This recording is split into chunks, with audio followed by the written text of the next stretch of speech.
Muy buenas tardes, jóvenes estudiantes. Vamos a dar inicio al curso de Derecho Penal General de la doctora Julia Sáenz, correspondiente al día de hoy, martes 19 de octubre de 2021. Hoy empezamos con ustedes los debates, ¿verdad? Sí, profesora, pero también dijo que dos compañeras iban a dar una opinión sobre el debate pasado, que no hubo tiempo. ¿Verdad? Que con ella íbamos a iniciar, así que es probable que hoy no tengamos tiempo para realizar el debate completo. Es cierto, voy a pasar aquí un momentito lista, pero tenemos el jueves las 2 horas de clase. Porque es que 1 hora para penal que uno tiene que dar parte teórica y parte práctica, en 1 hora no se hace nada, porque ni siquiera es 1 hora. Es preferible que tengamos 3 horas y nos veamos una vez a la semana. Déjeme que dije que de ahora en adelante voy a tener, yo tengo como 1000 computadoras aquí y voy a tener el correo abierto para cuando vayan esas correderas. Vamos a pasar la lista.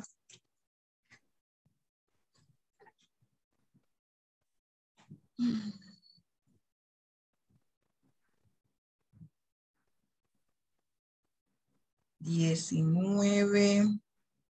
Profesora, Abraham Hidalgo dice que tiene un poquito de problemas con la computadora, pero que ya se une. Abraham. Hidalgo. Ajá. Ahora me recuerda cuando voy pasando. Arroyo Seilin. Presente, profesora. Barrial Ismari. Presente, profesora. Canto. Castillo Presente. Caitlin.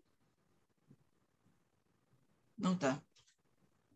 Cherigo Stacy. Me parece que yo vi a Cherigo. Ajá, ahí está. Presente, profesora.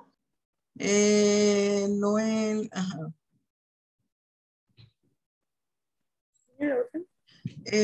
Hilary Fragueiro. Muriéndose la pata. Hilary, Presente, profesora. Hilary. Presente. Rosario. Hidalgo Abraham. Vanessa Jaramillo.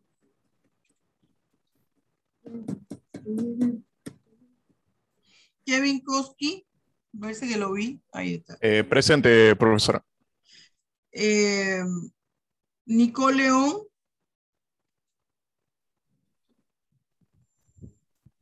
Ariadna, me parece que le di entrada a Ariadna. Profesora, presente. Ajá. ¿Qué me está poniendo aquí Stacy? ¿Qué me pone aquí? Ahora voy a ver eso. Angélica Ortega, que tiene problemas con el micrófono. Se le fue la luz.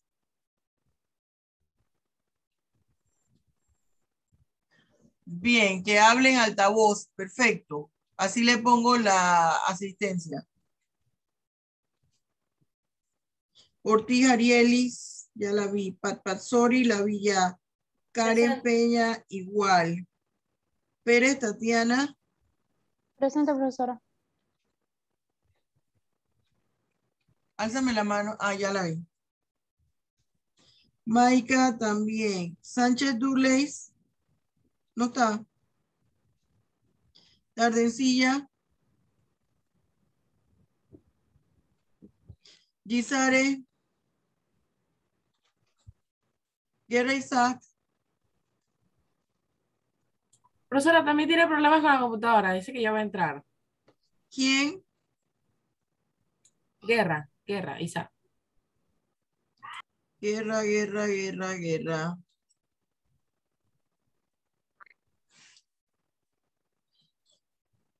Alvarado Sumailín.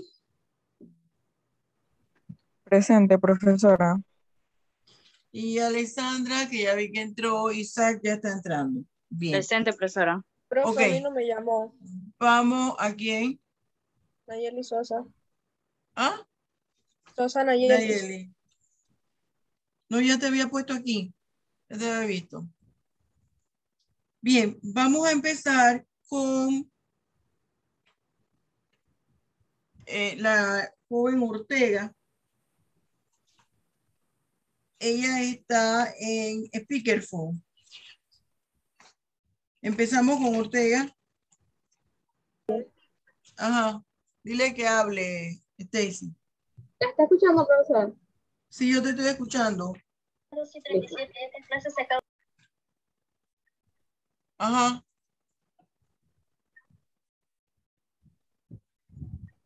¿Qué pasó con ella? No, espera, profesora, ¿no la escucha? Hace un rato se estaba escuchando. A ver. Pégale al micrófono de la computadora. ¿Le hablo? Nada. No se escucha, profesor. No, vas a tener que hablar tú. Entonces no le puedo poner aquí asistencia. Pues le pongo excusa. Ya le puse excusa, habla tú entonces, Stacy. Ah, ya te puse excusa. No, lo voy a decir yo. Vamos, Stacy, vamos, Stacy. Okay. Bueno, yo la verdad tenía un interrogante el día jueves y era porque Estados Unidos no ha llegado a invadir Venezuela dada la situación que se ha generado con el transcurso del tiempo por los líderes que ha tenido ese país. Porque acá en Panamá sí lo hicieron de una manera tan descabellada y claro está en los videos que usted nos colocó, pero incluso con las razones que para ese tiempo tenía el presidente Bush para justificar la invasión fueron proteger la vida de los ciudadanos estadounidenses que residían en Panamá, defender la democracia y los derechos humanos de los panameños. Un momentito, no, Stacy, un momentito, que yo tengo que aclarar aquí algo y de una vez le respondo a Angélica. Hilary, si tú no has actualizado, y se lo digo a todos, si no han actualizado el Zoom los van a estar votando. Tienen que actualizar Zoom. Bien. Stacy, vamos con la pregunta. ¿Qué me dice Hilary? Listo, profesora. Es que yo no sé qué le pasa a mi computadora con los parches de seguridad, que últimamente no me deja usar tampoco ni el Zoom ni nada casi. Mira, puede pasar varias cosas. Que tengas que, si ingresas por Google, si estás ingresando por Google, tu correo electrónico lo debes verificar.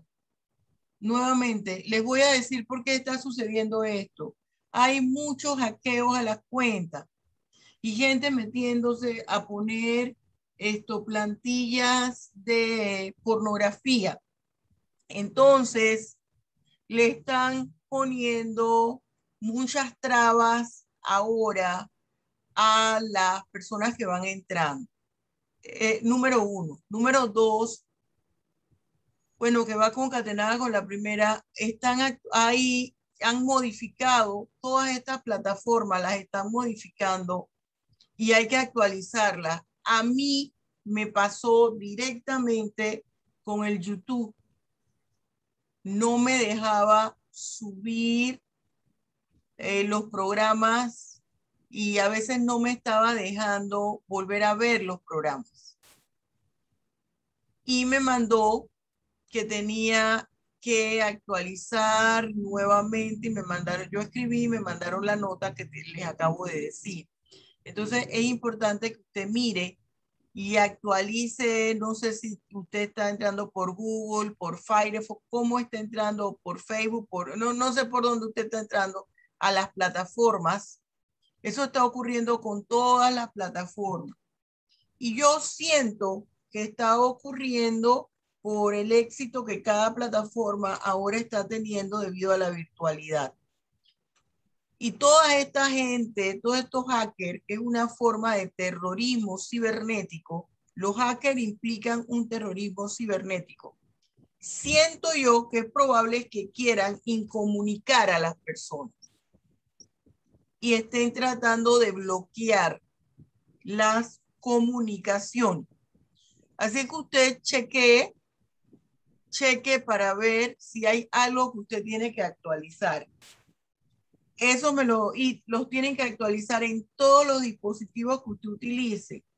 Yo actualicé una de mis computadoras, tengo 3, una para cada cosa, y pensé que con haber actualizado en una era suficiente. No, acabo de abrir la otra, la misma tontería, actualiza el programa en la otra, y abrí la otra, la misma bobería con Hewlett Packard, con la Mac, pues yo tengo una Mac inmensa, lo mismo. Entonces se lo sugiero a todos. Bien, la primera pregunta que me hizo Stacy, que hizo la estudiante Angélica Ortega, ¿por qué no se invade, Venezuela, verdad? Stacy, esa fue la primera pregunta de tu compañera. Sí, profesora.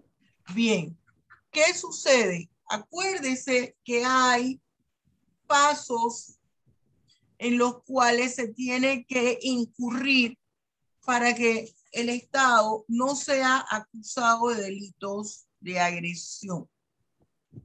Por eso era importante que viéramos la Carta Democrática Interamericana. Uno de esos pasos, la propia población debe interponer acciones ante la Comisión Permanente de la OEA y se debe solicitar literalmente la invasión. Muchas personas después que ocurre la invasión hablan, no es que yo no la solicité, no es que nosotros no la solicitamos. Si no se solicita y si no está el antecedente de que se presenten las acciones ante la Comisión Permanente de la OEA y se agoten todos los requisitos, todas las estrategias que se tienen, que primero vienen los bloqueos económicos, en fin,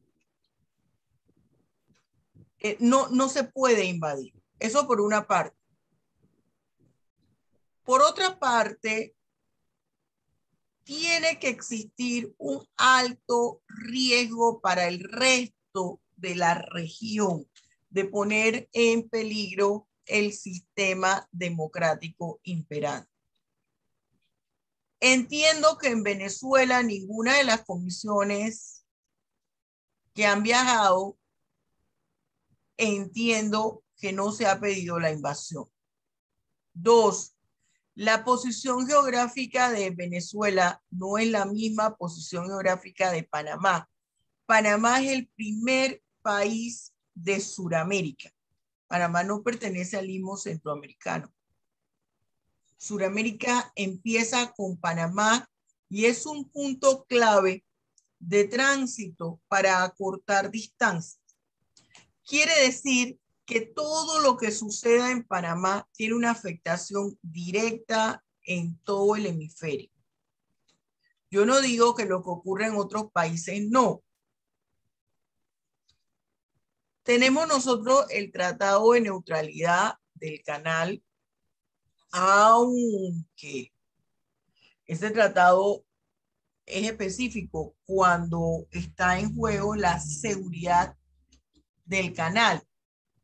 Pero con la invasión, aunque a nadie le gustó la invasión, yo considero que de causa justa no tuvo tanto de causa justa.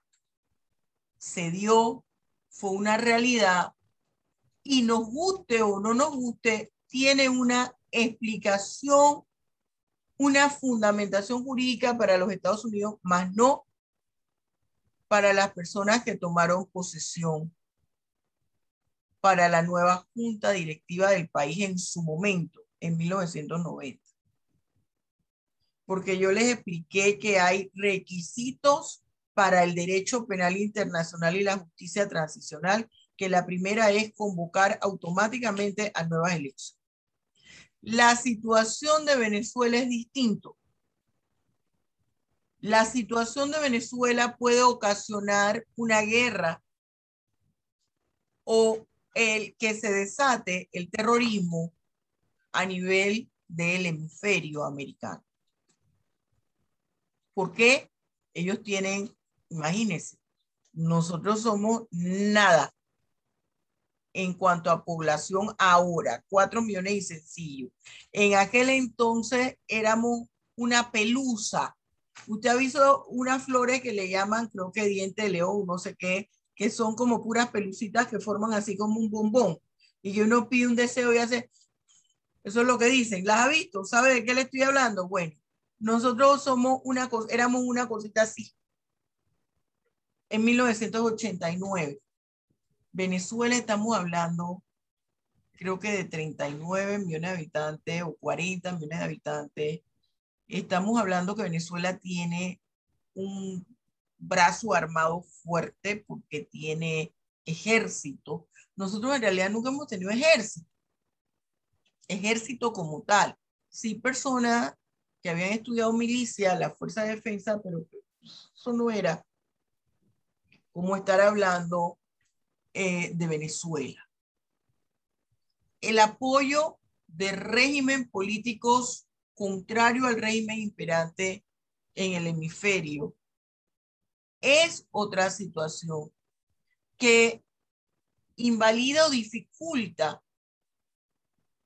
la participación de una potencia por sentir en riesgo la seguridad jurídica del hemisferio. Fíjense que las causas de justificación, y quiero hacer esta explicación, hacer énfasis para que no piensen que esto es penal especial. Estamos aquí analizando elementos constitutivos del delito, punibilidad, causa de justificación. Para que opere la causa de justificación, tienen que darse todos los elementos.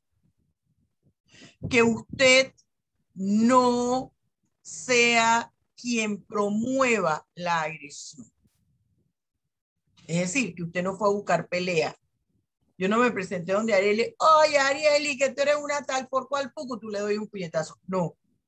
2, que la estrategia o la acción que yo estoy realizando traiga como consecuencia un mal menor al que se hubiese suscitado si yo no hubiese intervenido.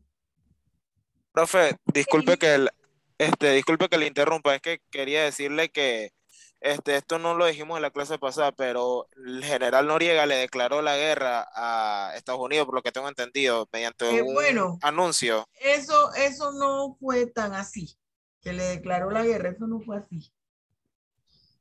Hay muchísimos comentarios al respecto, pero eso no fue así, que le declaró la guerra porque esto azotó un machete. No, eso no fue así.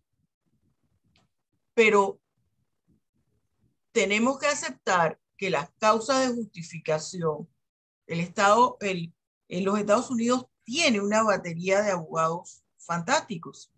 Y aquí se necesitan para estos temas, no internacionalistas, abogados penalistas, expertos en penal y en penal internacional.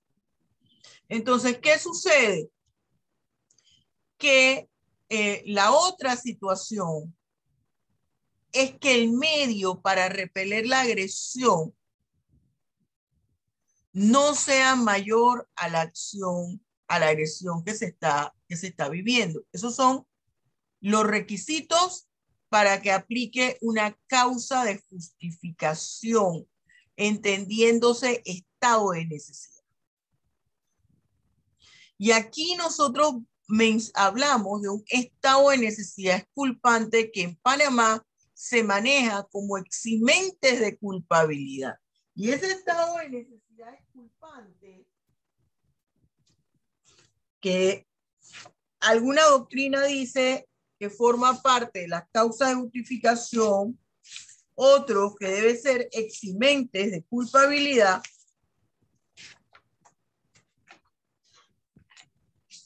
nosotros lo tenemos en el artículo 41. El artículo 41 me habla del estado de necesidad exculpante. ¿Qué sucede?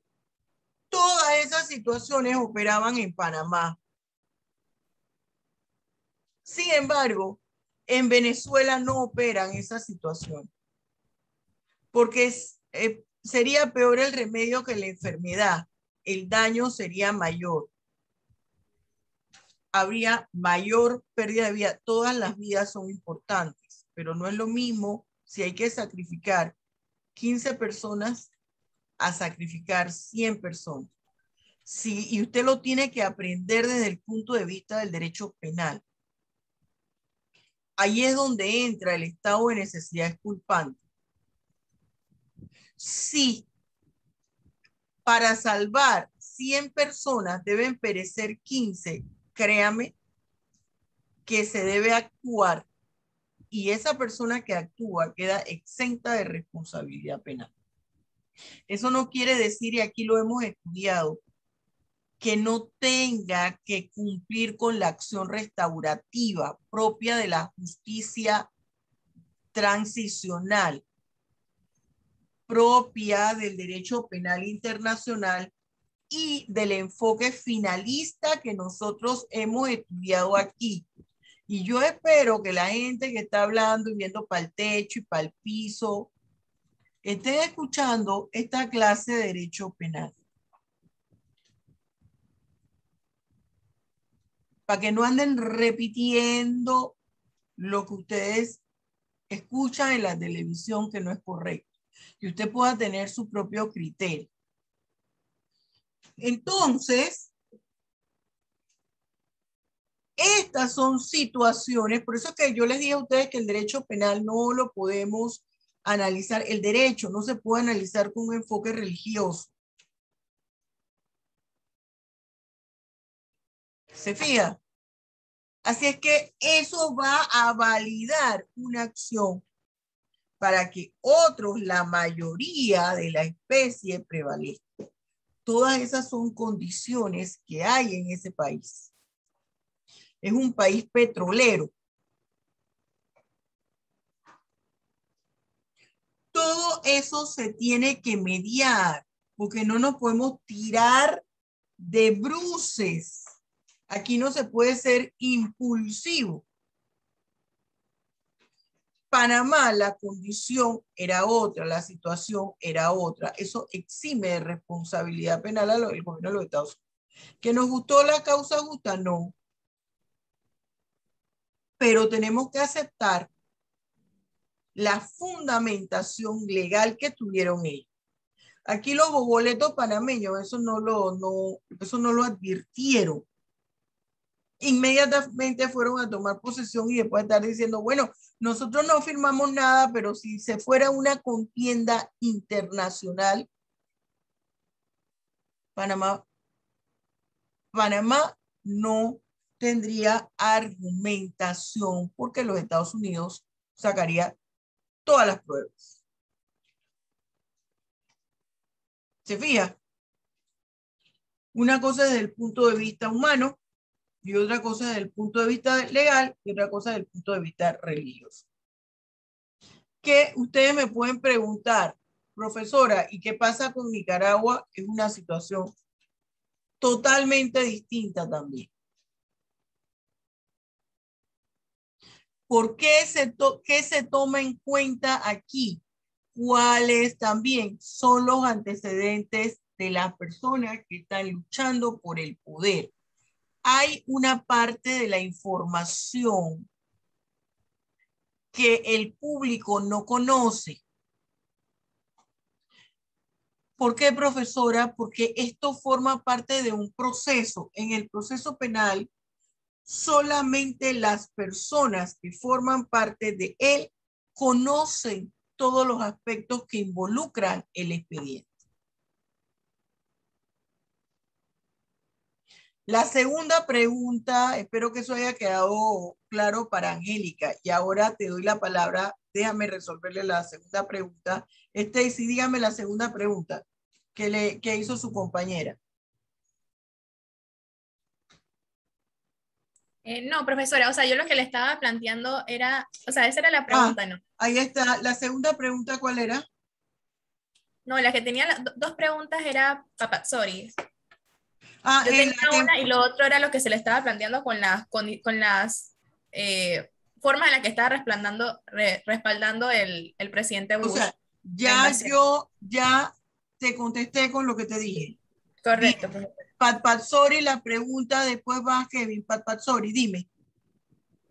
Bueno, me gustaría saber, porque cuando estaba revisando ya la Carta Democrática, estaba viendo que- Espérame, perdón, un segundo, que he estado hablando hoy mucho y mi agua la dejé en el otro escritorio. Un momentito, un segundo.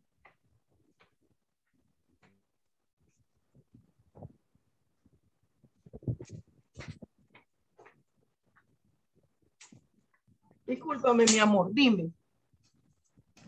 Cuando estaba revisando los artículos de la Carta Democrática, estaba viendo que hay unas partes que establecen que el territorio es intocable para los otros estados.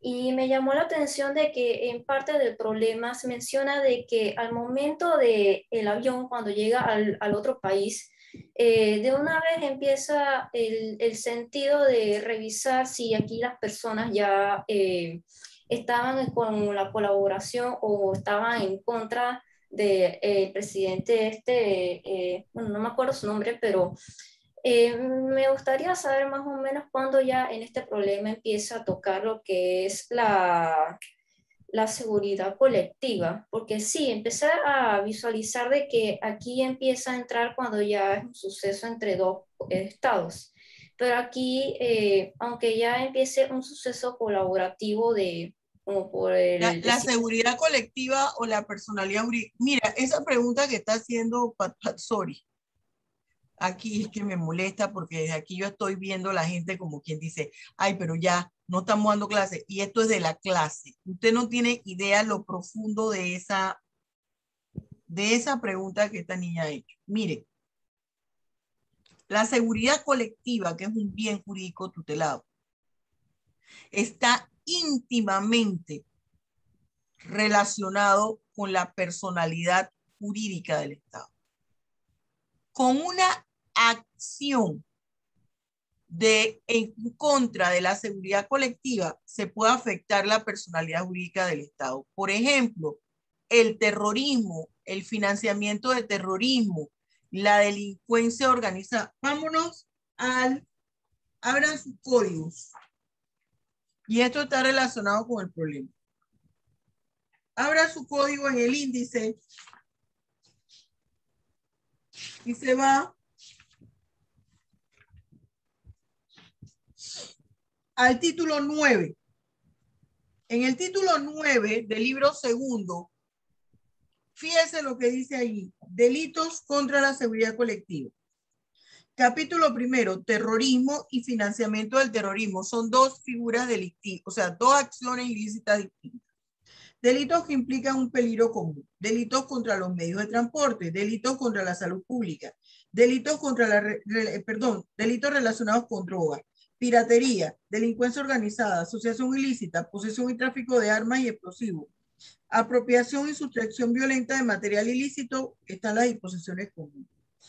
La comisión de estas figuras delictivas, su alto índice de comisión en un estado implica ausencia de política criminal. Y cuando no hay una política criminal definida de país, esto quiere decir que no existen reales políticas públicas que satisfagan las necesidades fundamentales de una población. Y por ende, esto puede traer como consecuencia una explosión social o una implosión social.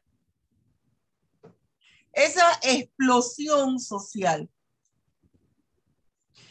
puede traer como resultado inestabilidad en el país, un levantamiento en armas. ¿Y qué pasa con eso? Se afecta la personalidad jurídica del Estado. Y cuando hay ese tipo de situaciones en países con una geopolítica estratégica como Panamá, otro estado que sea suscriptor de la Corte Penal Internacional, como lo somos nosotros, puede interponer una acción penal. Para decir, momento, hay que echar un vistazo. Claro que hay países que no quieren tener problemas y no interponen las acciones penales ante la Corte Penal Internacional. Hace unos años atrás, usted debía estar como en un cuarto año de bachillerato. Hubo muchos rumores en cuanto a Colombia, si se procedía de oficio, si la Corte Penal Internacional procedía de oficio en relación al resurgimiento del conflicto armado interno en Colombia, o si otro estado debería interponer una acción penal. Y resulta que el fiscal de la Corte Penal Internacional en ese momento era colombiano y no se atrevió. No le renovaron su periodo. Brillante, penalista internacionalista, y le dieron un puesto en Naciones Unidas de Nueva York. Eso salió en todos los medios de comunicación. ¿Qué les quiero decir con esto? Y en la vía de la pregunta que hizo Angélica Patpatsori, hay una relación directa entre los delitos contra la seguridad colectiva y los delitos contra la personalidad jurídica del Estado. ¿Qué pasa en el problema? Recuérdeme el número del problema. 46. ¿Qué pasa con ese problema 46? Por eso es que también les insisto, lo más importante es en los elementos constitutivos del delito, todo es importante, pero lo básico, el eje motor de los elementos constitutivos del delito es la conducta, jóvenes. Y en la conducta debe prevalecer el principio del acto. Esto yo se lo digo en la licenciatura, en la maestría, en el doctorado, y no hacen caso. Claro, que maestría y doctorado es otra cosa, ya hablamos de la teoría del caso, es otra cosa. Eso es lo fundamental. Allí yo tengo varias conductas interesantes. Las personas que son disidentes políticos salen corriendo de un país y llegan a otro. Pero esas personas que salen tienen características interesantes, la edad y el sexo. ¿Por qué? Porque aquí entra el derecho internacional humanitario. Y habla, si usted se va, y esto que estamos haciendo es análisis del código, que yo no me quería que ustedes me hicieran ese análisis. Usted se va al artículo 455 del Código Penal. Y en el 455 le explican a ustedes qué son personas y bienes protegidos por el derecho internacional humanitario. ¿Y qué entran allí? Mujeres, niños, personas de avanzada edad. Están protegidos por el derecho internacional humanitario. Jamás se debieron regresar para el país de donde ellos venían. Eso hace que en ese delito, independientemente del nombre, para que no digan la persona está dando penal especial, no, tenga dos sujetos activos. El que recibió y envió, 1. Y reenvió, 1. Y el que cuando llegaron allá, mató a la gente. El segundo, yo no lo puedo considerar como un cómplice primario. Debo considerarlo como un autor también. Autor material. Sin embargo, no le disminuye la pena si se habla que es un cómplice primario. No se la disminuye, porque el cómplice primario tendrá la misma sanción que el autor, que el sujeto activo. Bueno, que los cómplices también son sujetos activos. Eso es importante que nosotros lo tomemos en cuenta. Entonces, si nos vamos al principio del acto, ¿cuáles fueron los actos idóneos allí de la conducta? Oiga, usted no podía regresar a esa gente si sabe que hay un revolú en el país y que eran disidentes, pero así no fueran disidentes políticos. El derecho internacional humanitario los protege. Lastimosamente, jóvenes, aquí hay una doble situación. Usted se acuerda de lo que pasó, el bochinche que pasó en Afganistán. Y empezaron a salir todo el mundo y los amparaba el derecho internacional humanitario. ¿Y qué pasó? Entre ellos iba gente que también podía darse la situación que fueran terroristas. Entonces, yo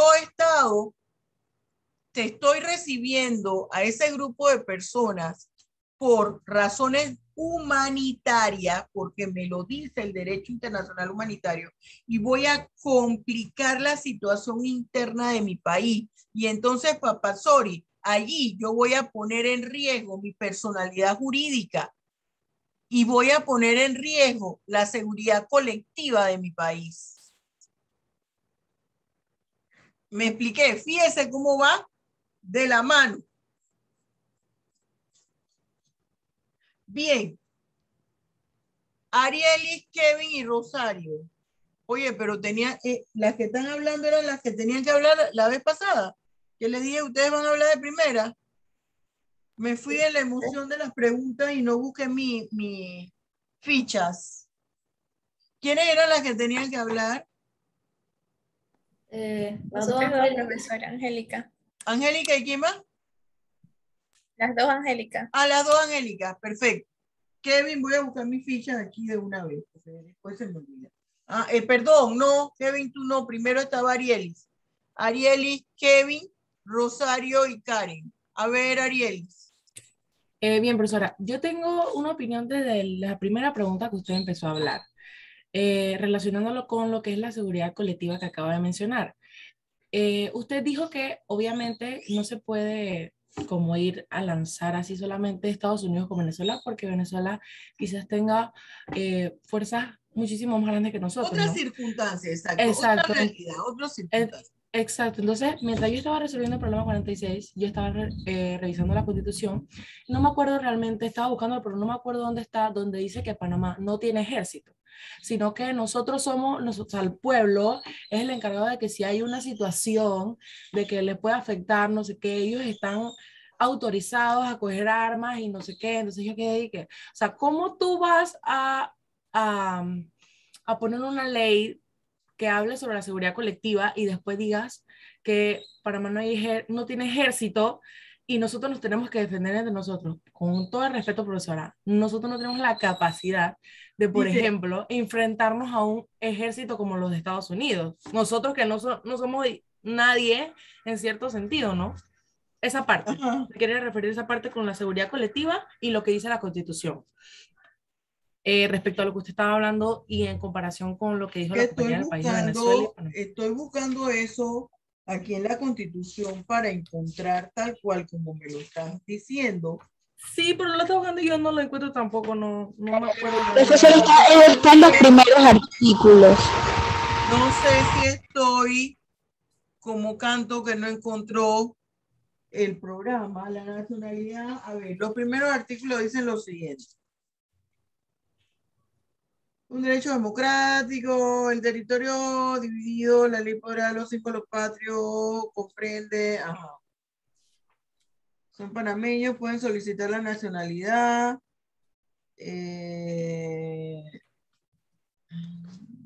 Los panameños por naturalización no están obligados. Está en el artículo 310. ¿300 qué? 310. 310. Fuerza pública. Todos los panameños están obligados a tomar las armas para defender la independencia. Mire aquí. Independencia nacional y la integridad territorial del Estado. Para la conservación del orden público, la protección de la vida, honra y bienes de quienes se encuentran bajo jurisdicción del Estado y para la prevención de hechos delictivos. La ley organizará los servicios de policía necesarios con mando y escalafón separado. Esto fue lo que hicieron en la década del 90. Y estos parches no era lo que tenían que hacer. Tenían que hacer una constitución nueva, todos los códigos nuevos, todo tenía que hacerse nuevo. Por eso es que Panamá no ha tenido justicia transicional, pero cada quien habla en la fiesta, habla de la fiesta como le va en ella. En la medida en que los académicos no analicemos las cosas objetivamente y cada quien por su lado, seguiremos pisándonos las bastas. ¿Qué es lo que pasa aquí en esta? Dice, ante amenaza de agresión externa, podrán organizarse temporalmente en virtud de ley, servicios especiales de policía para la protección de las fronteras y espacios jurisdiccionales. Mire, este análisis que usted hace, no parece que no lo hicieron las personas que en su momento hicieron este parche. ¿Por qué? Porque ellos están aquí señalando que es delito, que ellos están aquí señalando una acción para protección del Estado, pero no la aceptan en momentos anteriores. Yo no estoy avalando absolutamente nada. Ahora, esto, mire la relación. Y ahora yo te voy a hacer una pregunta antes de hacer una explicación. ¿Por qué tú te vas a la Constitución? ¿Qué había que te llamó, que te dijo, oye, yo tengo que irme para allá? Porque se supone que si me lo está diciendo el Código Penal es porque antes estaba, se supone que la Constitución tiene que decir casi lo mismo o tiene que proteger los mismos intereses que está protegiendo el Código Penal. ¿Por qué? La Constitución es como nuestra ley donde se extraen todos los códigos. Fíjense, Entonces, esto es uno de los modelos de análisis. La concordancia de ley. El Código Penal no es solo. El Código Penal se desarrolla en concordancia con otras normas. Por eso es que les mandé a estudiar los dos modelos de análisis. Yo quiero que ustedes vean, lo voy a subir ahora, la clase del grupo de hoy de la mañana del segundo año F. Si tienen oportunidad, vean. Estoy con ellos, estoy más avanzada y tengo otra dinámica que no he realizado aquí con ustedes. Para ver los modelos de análisis que ustedes tienen que hacer. Profesora, yo los busqué en su libro, entonces por eso que tengo como más o menos la idea. Esto, mire, este 310 lo que implica. El 310, si nosotros lo realizamos, lo analizamos en concordancia con el título 14, esto abre la puerta a una excusa absolutoria. Porque entonces yo puedo alegar que la Constitución me facilita, me habilita a mí para ello.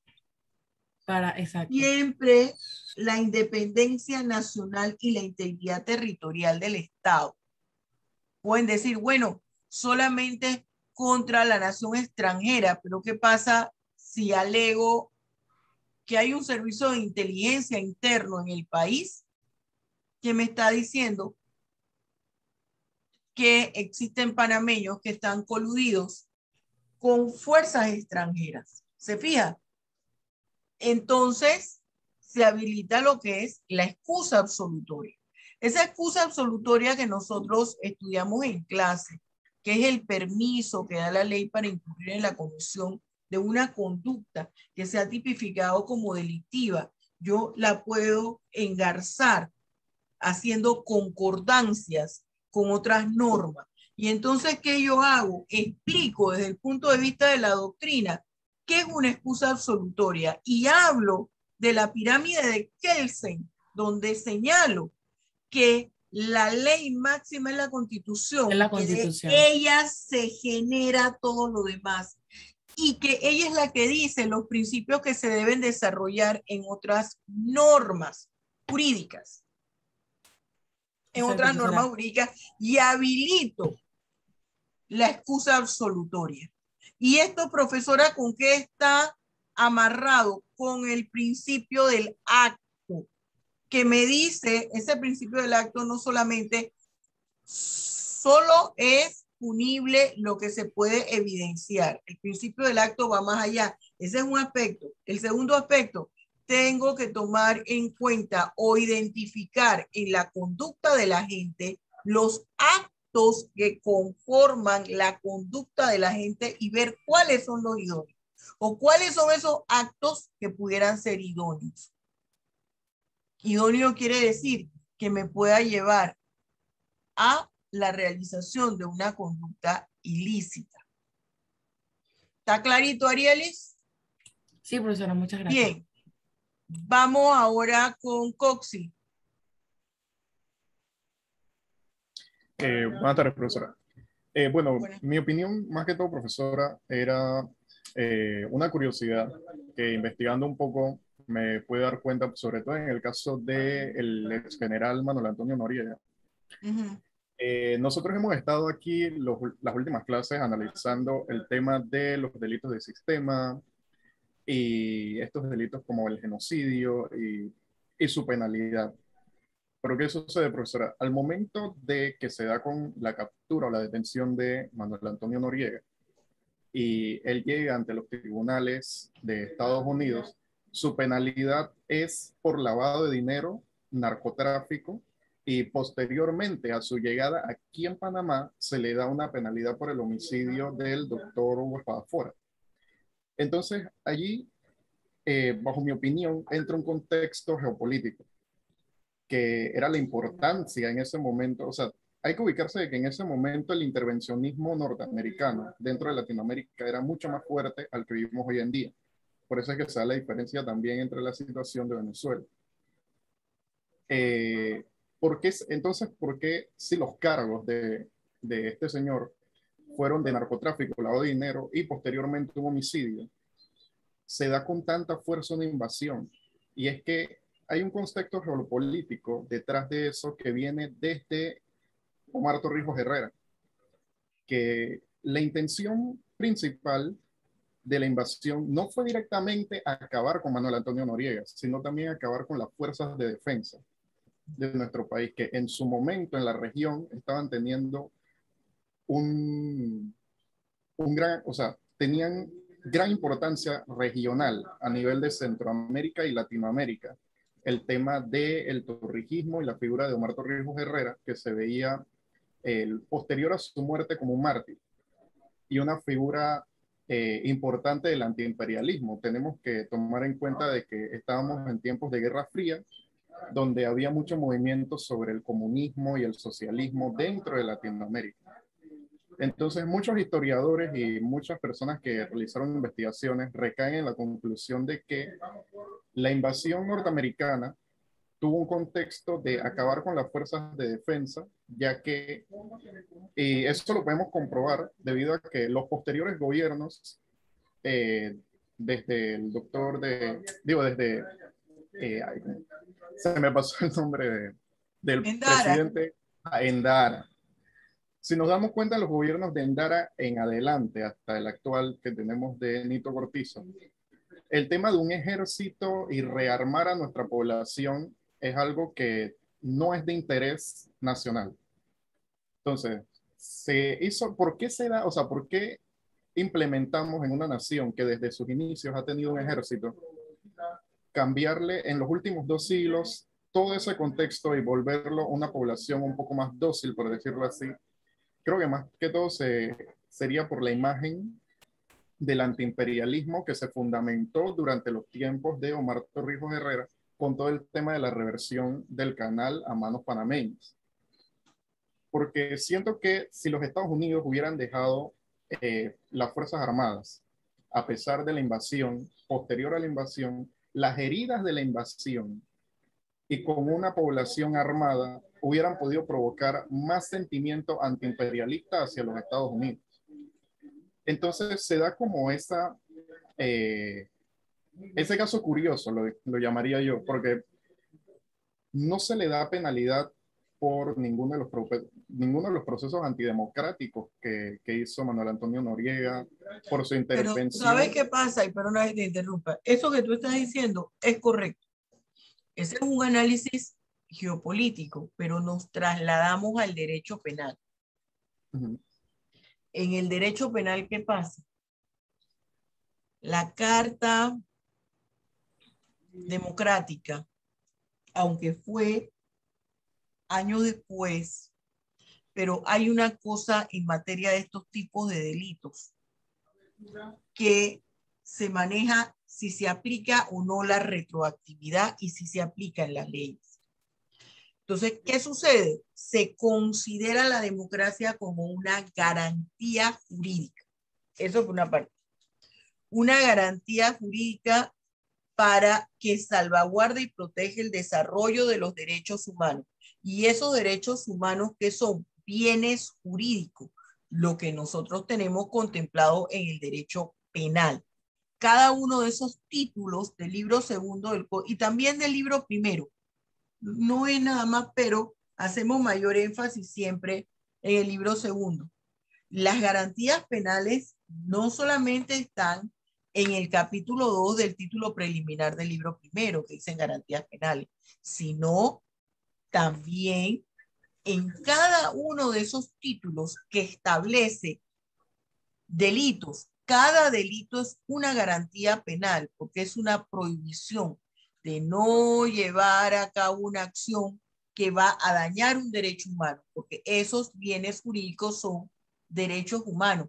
Y nosotros vemos aquí derechos humanos de las 3 categorías. De la primera categoría, de la segunda categoría y la tercera categoría. Esa es una razón.